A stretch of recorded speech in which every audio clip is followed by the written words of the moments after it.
কয়টা গরু? নাম কি? আমার নাম মোহাম্মদ মুক্তার। পিতা? পিতা মোহাম্মদ রবু। বাসা কোথায়? বাসা পশ্চিম হাটগড়িয়া। জাহাঙ্গীর আলম। পিতা? আগে আসেন, এখন আগে আসেন। কয়টা গরু কিনছেন? 14টা। 14টা কত করে লেখা করছেন? 550। 550 কে লিখছেন? আমি 550 করে লেখা লেখাই দাঁড়িয়েছে।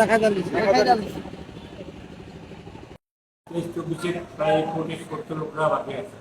23 সালে এই টাকা না পাওয়াতে আমি হাতে উন্নয়নের কাজ করতে পারতেছি না। 23-24 অর্থ বছরের টাকা বাকি আছে। কত টাকা বাকি আছে? 70 লোক টাকা বলে। এখন ইন্ডিয়া পেয়েছেন রাজীবিতে না অন্য নাম দিয়ে রাজীব দেখাশোনা করতে দেখভাল করতে।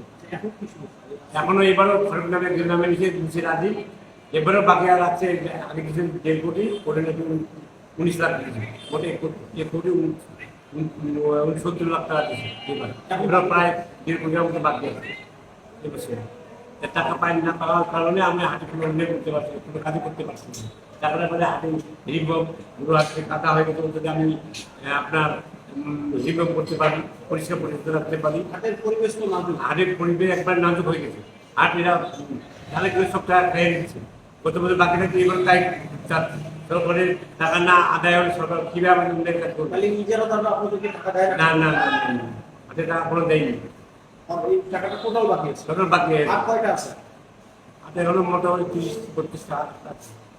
30-32 নিজেরা তাদের কি ব্যবস্থা নেবে? এই সাথে বললো যে টাকা না দেয়, এই হাত আমি কাজ করতে দিব, রসিদার আছে বা চেয়ারম্যান আছে, আমার সচিবের ওনাদের হাত দিয়ে হাতটা পরিচালনা করবে।